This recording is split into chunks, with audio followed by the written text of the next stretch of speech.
Olá, queridos! Estamos aqui para mais um momento de reflexão e na última mensagem nós falamos acerca do tema Não se esconda com o Talmai, né? Nós não podemos nos esconder diante das dificuldades, das oposições, das opressões, dos pecados, dos erros. A melhor coisa que nós podemos fazer é confessar os nossos pecados, nos arrependermos e voltarmos para a casa do Pai, né? Como ali naquele momento, Davi cessa de chorar pelo seu filho Aminon e também por Absalão. E Absalão precisava reconhecer e deveria reconhecer que o pedido de perdão seria o melhor caminho para voltar para a casa do pai. Mesmo assim, ele não agiu assim. Ele se escondeu com Talmai, mas a Bíblia diz que era o seu avô, né? Mas a Bíblia diz, segundo Samuel 13, como nós falamos na última mensagem, que ele se esconde então com o seu avô e Davi deixa de o perseguir porque passam os anos e Davi para de chorar ou prantear por causa da morte do seu filho Aminon e também por causa da distância do seu filho Absalão. Porque naquele momento, Davi perdeu 2 filhos, um para a morte e o outro para o pecado. Eu não sei se você está numa situação assim. Eu não sei se você perdeu um filho para a morte e outro para o pecado. Eu não sei se você está com seus filhos totalmente despedaçados, afastados do Senhor. O que eu sei é que o seu filho retornará. O que eu sei é que Deus vai colocar no teu coração um coração perdoador. Nós, como pais, devemos amar os nossos filhos, independente das circunstâncias, independente de como eles se encontram. O amor vence barreiras, o amor vence tudo. Não é verdade? Nós já tivemos a idade dos nossos filhos. Todos nós, independente da sua idade. Você que é pai, você que é mãe, você precisa se colocar um pouquinho, se colocar um pouquinho no lugar do seu filho, né? Mesmo que ele seja uma criança, um bebê, um adolescente, um jovem adulto, se coloca no lugar dele. Porque o que falta, irmãos, nos últimos dias, de forma geral na sociedade, é uma palavrinha muito pequenininha, mas muito grande no seu sentido real, que é a empatia. Empatia é se colocar no lugar do outro. E para isso, você tem que fazer esta oração. Peça hoje ao Senhor um coração igual ao do Senhor, que obedeceu até a morte e morte de cruz. Fale com Ele no dia de hoje. Dá-me um coração igual ao teu. Amém? Vamos avançar então para 2 Samuel capítulo 14, que diz assim o subtítulo: Absalão volta para Jerusalém. Como ele voltou? O rei estava perseguindo, mas como ele voltou? Lembra que a Bíblia fala no versículo 39 que o rei parou de perseguir Absalão porque já tinha se consolado acerca de Aminon? Então vamos lá. Percebendo, pois, Joabe, vamos retornar aqui, quem era Joabe? Aquele que ajudou a Davi a bolar um plano contra Urias. Joabe já estava totalmente envolvido na questão de planos e estratégias, porque ele era muito colado com o rei. Conselheiro do rei, amigo do rei, né? Fazia parte ali do grupo de conselheiros do rei. Então Joabe era expert em bolar planos. Você conhece alguém assim? Né? E Joabe novamente entra nessa história. Joabe tanto ajudou a Davi a enviar aquela carta, né? Para que Urias fosse morto, para que Joabe colocasse Urias na frente de batalha, para receber aquela carta e colocar Urias à frente de batalha, mas também ele depois bola um plano para poder dizer para Davi que ele não cumpriu a sua ordem cabalmente, porque ele não botou Urias na frente de batalha, mas colocou ali todo o seu exército ali perto dos muros, para que não ficasse tão exposta a morte de Urias como um plano de Joabe. Então, só para te lembrar quem era Joabe. Vamos lá. Versículo 1 de 2 Samuel 14 diz assim: Percebendo, pois, Joabe, filho de Zeruia, que o coração do rei começava a inclinar-se para Absalão, porque é sempre assim, né? Nós começamos a ver, já estamos aí em 1 e 2 Samuel já há algum tempo, né? Nós começamos a perceber quando o coração da pessoa começa a se quebrantar, porque nada como o tempo, né, irmãos? O tempo, a oração, a palavra de Deus, mas o tempo cura muitas dores. Claro que primeiramente o Senhor, a oração, a leitura da palavra, mas o tempo. O tempo também é bom para nós sermos consolados das nossas dores. Quando perdemos um ente querido, eu costumo dizer que com o tempo fica só a saudade, né? Passa o choro, passa a tristeza. Isso também aconteceu com o rei Davi, porque ele era humano. Mesmo sendo ele um homem segundo o coração de Deus, houve um tempo de prantear, e a Bíblia fala isso lá em Eclesiastes. Há tempo para todas as coisas. Há tempo de chorar e há tempo de saltar de alegria. Há tempo de abraçar e há tempo de afastar-se de abraçar. Né? Isso é bíblico. Salomão, filho de Davi, fala isso. Foi o que aconteceu com Davi e Absalão. Né? Naquele momento, Davi estava 3 anos sem abraçar o seu filho. Mas o coração dele já estava quebrantado, o coração dele já estava mais disposto a voltar a abraçar o filho, e ele estava disposto a viver esse tempo, e através de uma história, de uma parábola, podemos dizer assim, Davi se inclina para isso. Assim como acabou o tempo de prantear. Eu não sei qual é a tua situação, eu não sei o que você aí do outro lado está vivendo, mas eu quero te dizer que há um tempo para tudo. Quem sabe hoje é o tempo que Deus está cortando o teu choro, acabando com o teu pranto. Quem sabe já se passaram 3 anos, 3 meses, 3 dias, 30 anos, mas Deus está falando contigo. Acabou o tempo de chorar. Agora é hora de abraçar Absalão. Abraçar, entre aspas, você vai ver o final do texto, mas no sentido de agora é hora de receber de volta Absalão. Vamos lá para você entender melhor o texto, que diz assim. Versículo 2. Depois que Joabe percebeu que o coração do rei se inclinava para Absalão, diz assim o versículo 2. Mandou trazer de Tecoa uma mulher sábia e lhe disse: finge que estás profundamente triste. Põe vestidos de luto, não te unjas com óleo, porque eu falei aqui outro dia que ungir-se com óleo é sinônimo de alegria. Davi, depois que perde seu primeiro filho com Batseba, ele troca suas vestes e se unge com óleo, ou seja, a alegria volta. Aí Joabe chama uma mulher sábia, uma mulher experiente, para fingir luto. E ele diz para essa mulher: não se unja com óleo, porque quem está de luto não pode estar alegre, não pode estar se ungindo com óleo. E aí fica até um toque, irmãos, que eu gosto muito de pregar e me lembro de algumas coisas. Tem pessoas que vão a sepultamentos, estão rindo desrespeitosamente no momento do sepultamento, assim como tem pessoas que estão numa festa e estão com cara de luto. Querida, a Bíblia diz para você se alegrar com aqueles que se alegram e chorar com aqueles que choram. Se você não está bem para viver aquele momento, naquele lugar, com teu irmão, com teu amigo, eu posso te dar um conselho hoje? Não vá. É muito feio estar sepultando alguém e a pessoa que está ali está rindo, como é feio também estar no hospital visitando alguém que está doente e você, ao invés de ali consolar, ministrar uma oração, também fica levando aquilo ali tudo numa brincadeira. Outro dia eu postei algo que mexeu muito comigo. Dor não se compara, dor se ampara. Então você tem que se condescender, se acomodar com aquilo que o teu próximo está passando, seja ele teu irmão na fé ou não, né? Por isso que a Bíblia fala isso. Alegrar, nós devemos nos alegrar com aqueles que se alegram e chorar com os que choram. Se é tempo de pranto, é tempo de pranto. Irmãos, você tem que saber, principalmente se eu estou falando com você, líderes, pastores, pastoras, missionários, missionárias, você que tem ministério de visita, eu quero dizer para você, peça ao Senhor sabedoria para se colocar em determinados lugares.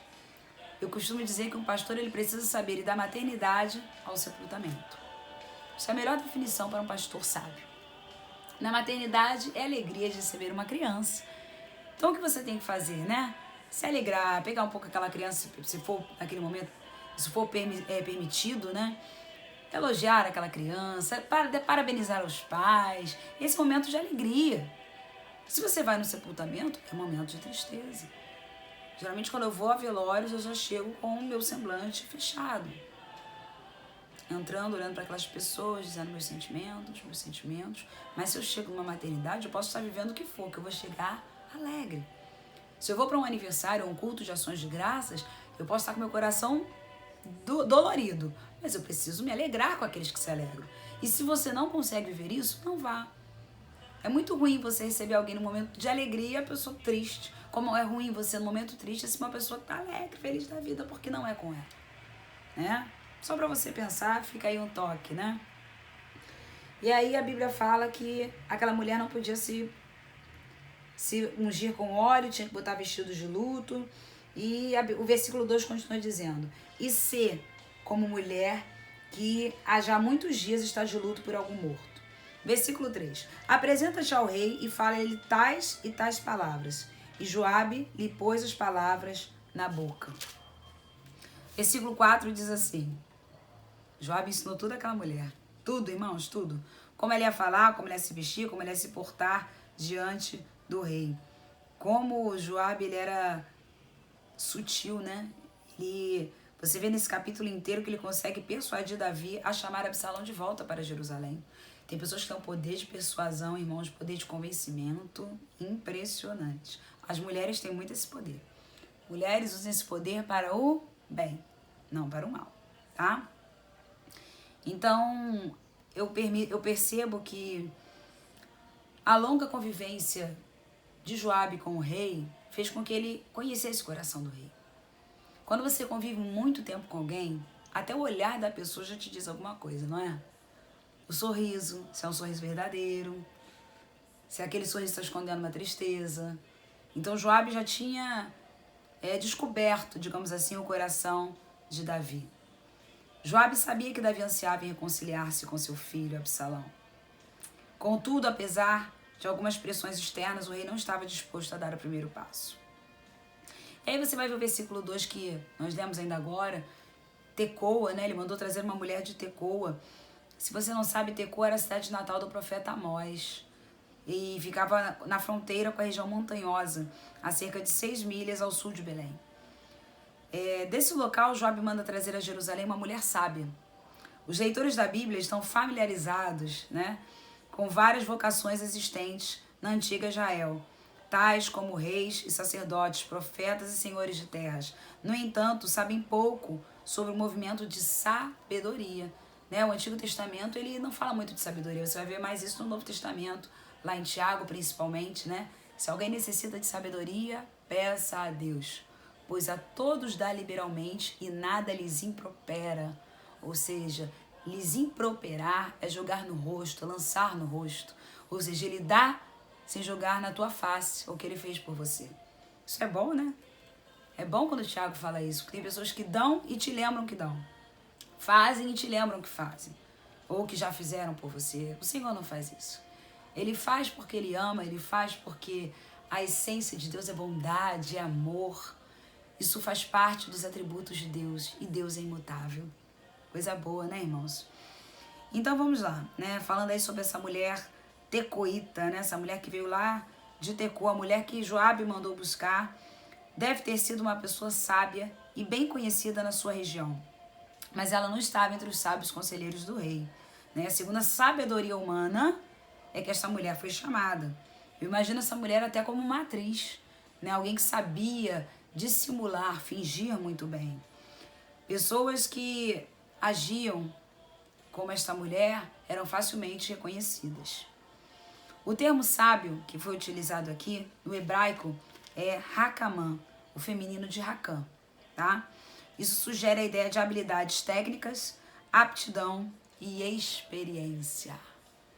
Ou seja, Joabe contrata uma atriz, uma mulher que sabia fingir muito bem. Por que esta mulher era conhecida lá em Tecoa e Joabe mandou chamá-la? Eu não sei. Mas algo eu sei. Todo mundo sabia que ela sabia fingir muito bem, que ela sabia interpretar muito bem, que aquela mulher sabia convencer muito bem, sabia persuadir muito bem. Por isso que aqui esse termo de sabedoria não é a sabedoria utilizada lá em Tiago. Não pense que era uma mulher sábia, porque se ela fosse sábia mesmo, ela não ia interpretar, ela não ia fingir, mas ela tinha poder de convencimento, entende? É nesse sentido aqui que a Bíblia fala de sabedoria. Alguém que tem esse poder, essa aptidão, essa experiência para convencer. Essa mulher era experiente em lidar com relacionamentos interpessoais e habilidosa em diminuir as diferenças e reconciliar as partes. Então Joabe chamou alguém que hoje, no direito, é chamada de conciliadora ou conciliador. Alguém que faz com que as duas partes se entendam antes que se chegue ao juiz. Esse é o papel de um conciliador. É alguém que tenta fazer com que as coisas se resolvam para que não precise ocupar o juiz, ocupar um tribunal, né? Porque tudo isso tem custo, tem desgaste, tem muitas coisas envolvidas. Então, para isso servem os conciliadores. E naquele tempo, essa mulher tecoíta, ela era provavelmente uma conciliadora também. Alguém que, com o seu poder de convencimento, levava as pessoas a pensarem. Olha, pensa por esse lado. Por isso que eu disse que não é a sabedoria divina, é a sabedoria humana. Era uma mulher que dizia, olha, mas olha por esse lado. Ah, teu marido te largou, mas veja assim, haja assim, perdoa, traz ele de volta. Então ela era muito conhecida em Tecoa por fazer essas conciliações. Depois também você pode ver em 2 Samuel capítulo 20, versículo 16, falando sobre essa mulher sábia, né? Segundo essa sabedoria que nós vemos aí no hebraico, né? Essa palavra que significa Hakamã no feminino, né? E voltando aí então pro nosso texto, o uso do óleo, ele era também comparado a comemorações, festas e alegrias. Por isso que Joabe aconselhou aquela mulher a não se ungir com o óleo. Vamos aí para o versículo 4 e 5, né? Estávamos já lendo aqui, dei uma paradinha só para a gente fazer esses comentários que são interessantes. Que diz assim, versículo 4. A mulher tecoíta apresentou-se ao rei e, inclinando-se, prostrou-se com o rosto em terra e disse, salva-me, ó rei. Perguntou-lhe o rei, que tens? Né? Porque Davi ele era muito preocupado com as pessoas. Ele era um rei muito acessível. Será que você é uma pessoa acessível? Só para pensar. Ela respondeu, sou mulher viúva, morreu meu marido. Então você vê aqui que Joabe transmite à mulher a história que ela deveria contar ao rei. Por ser uma mulher sábia, né, segundo a sabedoria humana, ela saberia como argumentar diante das respostas e perguntas de Davi. Ou seja, Joabe passou para ela todo o pano de fundo da história. Joabe passou para ela tudo. Olha, a história é essa, você vai ser a conciliadora dessa história, você vai ser alguém que vai interpretar um caso para que a gente consiga resolver a situação de Absalão, né? E aí a gente pode entender o seguinte, que ela poderia argumentar com Davi. A sentença, inclinando-se, né? Prostrou-se com o rosto em terra, aponta que a mulher se curvou perante o rei, a princípio como sinal de pedido de ajuda, porque ela se humilhou para o rei poder pelo menos ouvi-la. Porque não era qualquer um que o rei ouvia, mas Davi ele era um rei muito acessível, principalmente aqueles que eram humildes. A expressão prostrar-se com o rosto em terra também é usada para se referir ao ato de curvar-se perante Deus para adorá-lo. Apesar da mulher haver se apresentado como viúva, a frase morreu meu marido pode ter sido acrescentada para imprimir um tom emocional ao discurso, né? Para fazer parte, para mexer com o coração de Davi. Lembra quando Natan, o profeta Natan, foi mexer também com Davi, mas ali ele foi usado por Deus, contando a história da cordeirinha? Ele também diz que aquele homem pegou a única cordeirinha do outro homem, do seu companheiro, e a cordeirinha não era apenas não era um animal para se ganhar lucros, era um animal de estimação, lembra disso? Foi uma maneira que o profeta Natan encontrou de mexer com os sentimentos de Davi, né? E aquela mulher faz a mesma coisa orientada por Joabe. Versículo 6, quando ela disse que ela era viúva. Ele pergunta para ela o que houve, né? Ela falou que ela era viúva, que o marido dela havia morrido. Versículo 6 diz, tinhas tua serva 2 filhos, os quais brigaram entre si no campo, e não houve quem os apartasse. Um feriu ao outro e o matou. Eis que toda a parentela se levantou contra a tua serva e disseram, dá-nos aquele que feriu a seu irmão, para que o matemos em vingança da vida de quem ele matou, e para que destruamos também o herdeiro. Assim apagarão a última brasa que me ficou, de sorte que não me deixam a meu marido nome, nem sobrevivente na terra. A menção de 2 filhos deve ter chamado a atenção de Davi. Porque ele não ia ficar insensível, né, quando a mulher descreve que um filho matou o outro. Você acha que Davi não lembrou da sua história? Você que tem um ministério, quantos gabinetes você já fez, ou até mesmo aconselhamentos, ou conversando com um irmão ou uma irmã na igreja, ela não te conta uma história, ou ele não te conta uma história que te faz lembrar uma situação da sua vida. Quando alguém chega pra mim e fala que perdeu a sua mãe, eu sempre falo, eu me lembro na hora que eu também perdi a minha, não tem como, irmãos. Eu acho que a gente pode ter 100 anos, que essa história nunca será apagada. Situações fortes que acontecem em nossas vidas, elas imprimem o nosso caráter. Elas imprimem agora a nossa conduta. Elas ficam impressas em nossa memória. Então, quando alguém fala de morte de mãe, eu sei o que é essa dor. Você imagina, quando Davi fala que haviam 2 filhos, um matou o outro, Absalão e Amnon, ele já se lembrou, né? Essa menção aí desses 2 filhos. Em versículo 7, que ela fala que a família pedia, né? Ela diz que a parentela se levantou pedindo aí outro filho para o matarem. A punição para quem cometia assassinato era a morte. Essa foi a lei de Moisés estabelecida. A questão estava clara, mas as consequências para a mulher eram intoleráveis. Neste sentido, ela usou a imagem da extinção da sua família. Assim apagarão a última brasa que me ficou. O desaparecimento do nome de uma família e a destruição de um sobrevivente ou de uma linhagem eram pontos cruciais para o povo hebreu. Ou seja, o povo hebreu acreditava que se um irmão morresse, o seu outro irmão, se ele tivesse um irmão vivo, deveria assumir a sua cunhada para dar a ele descendentes, dar ao irmão morto descendentes. Né? Então isso era muito forte para o povo hebreu. Versículo 8 diz assim: disse o rei à mulher, vai para a tua casa e eu darei ordens a teu respeito. Davi, aparentemente, queria despachar a mulher com a promessa de uma ação futura. Deixar que eu vou agir. Já recebeu isso de alguém? Ah, tá, pode deixar que eu vou resolver. Ah, pode deixar que eu vou orar. Pode deixar que eu vou falar. Pode deixar que eu vou agir. Né? Talvez ele estivesse tentando evitar defender o filho culpado, que era digno da morte. Irmãos, como seres humanos, nós somos muito falhos. Davi provavelmente estava nessa situação tentando evitar ali um embate, né? Ou até mesmo um embate que eu falo interno. Tentar livrar Absalão também da culpa. É provável que o rei quisesse ouvir seus conselheiros ou orar ao Senhor por uma direção. Versículos 9 e 10 diz assim: disse a mulher tecoíta ao rei: a culpa, ó rei, meu senhor, caia sobre mim e sobre a casa de meu pai. O rei, porém, e o seu trono sejam inocentes. Ela está dizendo o seguinte, ó, a culpa e a responsabilidade será totalmente minha. Não me despede assim, não. E aí o versículo 10 diz: disse o rei, quem falar contra ti, trazemo a mim, e nunca mais te tocará. Eu vejo Deus falando contigo no dia de hoje. Quem falar contra ti, sem a permissão do rei, nunca mais te tocará. Aliás, eu quero liberar uma palavra profética sobre a tua vida hoje. Jamais te tocarão, ou não mais te tocarão. Aqueles que te perseguem, se o rei liberar uma palavra sobre a tua vida, que era uma palavra do rei, de uma autoridade, e a nossa autoridade maior é o Senhor dos senhores, o rei dos reis. E se ele liberar uma palavra para não te tocarem, não te tocarão mais. Essa enfermidade não te atingirá mais. Esse problema familiar não se levantará mais. Esse problema financeiro não se levantará mais, não te tocará mais. Em nome de Jesus. E aí a gente pode entender nos versículos 9 e 10, quando ela diz: a culpa, ó rei, meu senhor, caia sobre mim e sobre a casa de meu pai. A mulher persistente expressou sua vontade de assumir qualquer culpa, se Davi permitisse que o sangue do filho dela ficasse impune. Davi lhe deu garantias de que a protegeria, mas ela não seria capaz nesse momento de oferecer proteção ao filho dela. Né?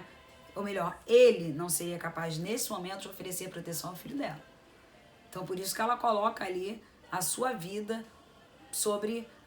pela vida do rei, né? Para que nada caísse sobre Davi, nem sobre a casa de Davi, nem sobre a família de Davi, né? Que tudo cairia sobre ela, o trono seria inocente, o rei seria inocente.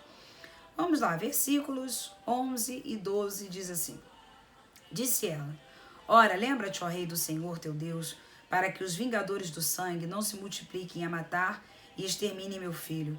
Respondeu ele: tão certo como vive o Senhor, não há de cair no chão nenhum só dos cabelos de teu filho. Olha, irmãos, exatamente o que Deus fala para nós, que todos os fios da nossa cabeça de cabelo estão contados por ele, e nada acontece sem a permissão dele. É quando ele diz que nem a folha de uma árvore cai sem ele permitir, nem um fio de cabelo da tua cabeça cai sem que ele permita. Isso é uma garantia, uma segurança para nós incrível. É a certeza de que Deus está no controle de todas as coisas. Como o rei Davi tem hora que se parece com o nosso rei Jesus, né? Isso é lindo. Versículo 12. Então disse a mulher: permite que a tua serva fale uma palavra contigo, ó rei, meu senhor. Disse ele: fala. Como ele era acessível, né, irmãos? Ele permitiu isso, essa conversa toda, né? No hebraico, a expressão os vingadores do sangue une o termo às vezes traduzido como resgatador, a palavra sangue. Então você vai ver isso algumas vezes, como os vingadores de sangue também ligados ao resgatador, né? O resgatador era o defensor dos direitos da família, para você entender melhor, né? Quando ela fala aqui no versículo 11, aqueles que iriam resgatar o valor da família, os vingadores de sangue, os resgatadores de sangue, né? Eles defendiam o direito da família. Na presente situação, esperava-se que o protetor da família executasse a vingança contra aquele que havia tirado a vida de um membro da família. Cidades de refúgio, né? Como eu falei aqui hoje de asilo, hoje não, no último vídeo sobre asilo político, é interessante porque naquele tempo havia umas cidades de refúgio para pessoas que matavam inocentemente, pessoas que matavam também sem querer. Essas cidades de refúgios haviam, Moisés mesmo estabeleceu para que eles pudessem se refugiar nelas. Então, cidades de refúgio haviam sido estabelecidas nos tempos de Moisés para amparar os vingadores do sangue quando a morte tivesse sido acidental, né? A pessoa estava trabalhando lá com o martelo, soltou aquele pedaço do martelo, a cabeça do martelo, matou alguém, foi um acidente, né? Então havia uma cidade, havia um refúgio para essa pessoa. Se você tiver com dúvidas, Números, capítulo 35, do versículo 9 ao 34, fala sobre isso. Neste caso, a mulher pressionou a Davi com respeito ao filho dela. Então o rei prometeu que não há de cair no chão nenhum só dos cabelos de seu filho. Nós vamos parar hoje aqui no versículo 12 e daremos continuidade a esse assunto num próximo momento de reflexão. O que eu quero que você reflita, já que o nome já diz momento de reflexão no dia de hoje, é que nós precisamos pedir ao Senhor um coração igual ao dele, a cada dia. Davi, naquele momento, ele já tinha, né? A Bíblia fala que o coração de Davi era inclinado ao Senhor. Atos, capítulo, se eu não me engano, capítulo 14, capítulo 20, por ali fala: achei Davi, homem segundo o meu coração. Coisa que o Senhor mesmo fala de Davi. Ele fala que, até como eu falo no Novo Testamento, isso é lembrado. Achei Davi, homem segundo o meu coração, que fará toda a minha vontade. Então, querido, é importante você entender que o que Deus espera de mim e de você é que nós possamos ser achados como Davi. Alguém segundo o coração de Deus, que faça toda a vontade de Deus. Não é alguém que não peca, não é um rei invencível, imbatível, porque Davi, como eu disse, acertou quando ele acertou o gigante, errou quando ele caiu com Batseba, se consertou quando ele se arrependeu diante da profecia de Natã, diante quando Natã é usado ali por Deus para despertar Davi. Então eu digo sempre que Davi acertou, errou e consertou. E ele tinha um coração disposto a obedecer, um coração segundo o coração de Deus, né? Então, um coração de alguém que fará toda a vontade do Senhor. Isso é muito importante. É muito importante você entender isso e pedir a Deus para que você seja assim, para que eu seja assim. Porque somente assim, irmãos, nós alcançaremos a salvação, nós alcançaremos o perdão, nós alcançaremos toda a vontade de Deus, que a vontade de Deus se cumpra na minha vida e na tua vida hoje. Amém? Vamos orar? Senhor, aqui estão vidas que precisam de um milagre, vidas que precisam ter o coração quebrantado como Davi, para liberar perdão, para receber de volta o seu filho, não para abraçá-lo naquele momento ainda, Senhor, mas pelo menos para recebê-lo de volta, porque existe um tempo determinado para todas as coisas e o Senhor respeita também esse tempo. O Senhor entende a nossa humanidade, mas te pedimos, Pai, que tudo aquilo que está demais o Senhor venha tirando e tudo aquilo que está faltando que o Senhor venha acrescentando na minha vida e na vida daqueles que estão me ouvindo. Senhor, toca, que haja paz nas famílias, que haja milagre financeiro, que hajam portas abertas, que haja saúde emocional, que haja cura para as enfermidades, que haja saúde para o seu corpo, que haja, Senhor, no dia de hoje, paz para a sua alma. Em nome de Jesus Cristo, eu quero profetizar sobre a tua vida os milagres do Senhor. Em nome de Jesus, amém e amém. Amém, queridos? Que Deus abençoe a todos.